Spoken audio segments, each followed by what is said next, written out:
Assalamualaikum warahmatullahi wabarakatuh. Salam dan bahagia, tergerak, bergerak, dan menggerakkan. Perkenalkan, saya Eni Mardiana, calon guru penggerak Angkatan 10 Kabupaten Lebong, Provinsi Bengkulu. Bapak Ibu guru hebat, kali ini saya akan menyampaikan koneksi antar materi kesimpulan refleksi modul 1.1A8 tentang refleksi nasional menurut Ki Hajar Dewantara. Dalam refleksi ini ada 3 pertanyaan yang akan saya jabarkan. Pertama, apa yang Anda percaya tentang murid dan pembelajaran di kelas sebelum adanya pembelajaran modul 1.1? Kedua, apa yang merubah dari pemikiran atau perilaku Anda setelah mempelajari modul ini? Yang ketiga, apa yang dapat segera Anda terapkan lebih baik agar kelas Anda mencerminkan pemikiran Ki Hajar Dewantara? Untuk jawaban soal pertama, A. Semuanya sama. B. Mengkondisikan pasif minimnya aktif. C. Berfokus kepada nilai kognitif. D. Siswa hanya jadi penurut. E. Ganti pemerintah ganti kebijakan. F. Menanamkan ego. G. Terus menuntut murid.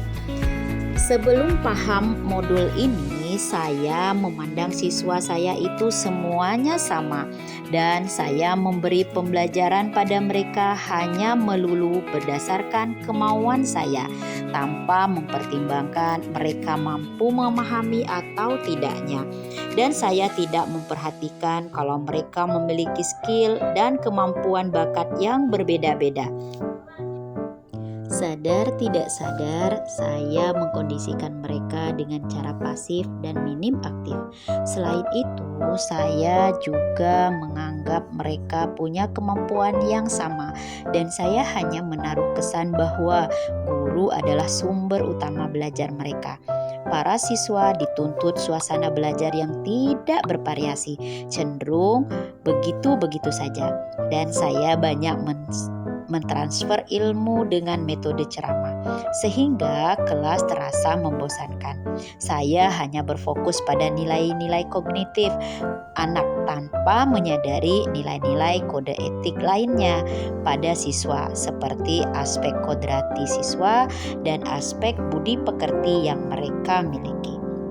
Terkadang siswa kesannya hanya belajar menjadi penuntut yang hanya mendengarkan perintah dari saya selaku guru mereka tanpa saya kasih kesempatan ke mereka untuk melakukan dan menemukan langsung ilmu yang sedang mereka pelajari. Saya juga sempat punya pemikiran bahwa jika ganti pemerintah pasti akan ganti kebijakan tentang pendidikan. Padahal pendidikan itu harus dinamis dan terus berubah sesuai dengan perkembangan zaman.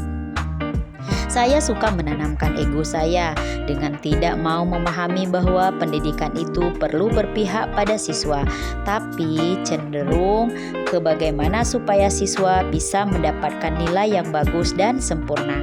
Saya selama ini terus menuntut murid dan jauh dari namanya menuntun. Saya lebih mengingat diri dengan kurikulum dan menuntut siswa lebih ke kompetensi yang perlu mereka kuasai di jenjang kelas tertentu. Untuk pertanyaan yang kedua, apa yang merubah perilaku saya dari pemikiran atau perilaku setelah mempelajari modul ini? Yang pertama, membuka mata. Yang kedua, kita sebagai guru mengayomi.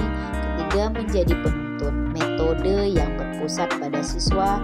Yang selanjutnya, siswa aktif dan belajar menyenangkan, menuntun kodrat pada siswa. Dan yang terakhir, pendidikan harus sesuai dengan perkembangan zamannya.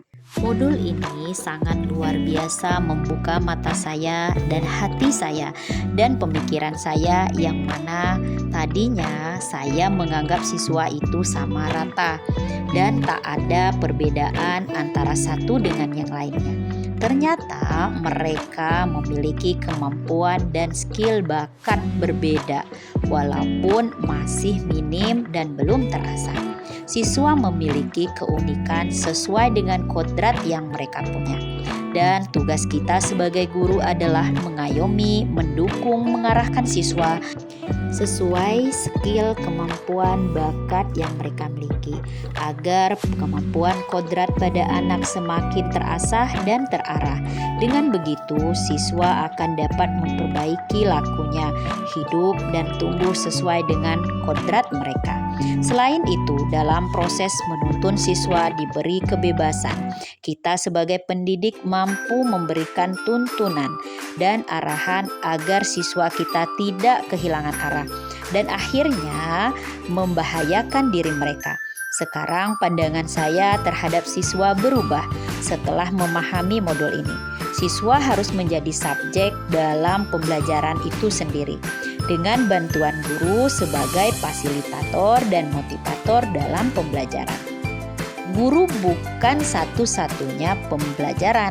Siswa dapat belajar di lingkungan sekitar, dari teknologi, bahkan dari manusia manapun, walau orang tersebut bukan guru profesinya. Dan seharusnya guru harus menerapkan pembelajaran yang berpusat pada siswa. Guru memberi kesempatan, kebebasan kepada siswa untuk berpendapat, berekspresi sesuai dengan yang mereka inginkan. Di mana tadinya dalam pembelajaran saya hanya dengan suasana begitu-begitu saja, sekarang saya mulai mengaktifkan siswa dalam belajar. Saya berusaha dengan metode yang berpusat pada siswa. Pelajaran yang tadinya membosankan dan mulai saya ubah dengan berpartisipasi sehingga siswa aktif dan menyenangkan dalam proses belajar. Dan saya memberikan kebiasaan pada siswa untuk berkreasi dalam membuat tugas pembelajaran. Misalnya, membuat tugas itu bisa melalui audio, video, maupun dari tulisan.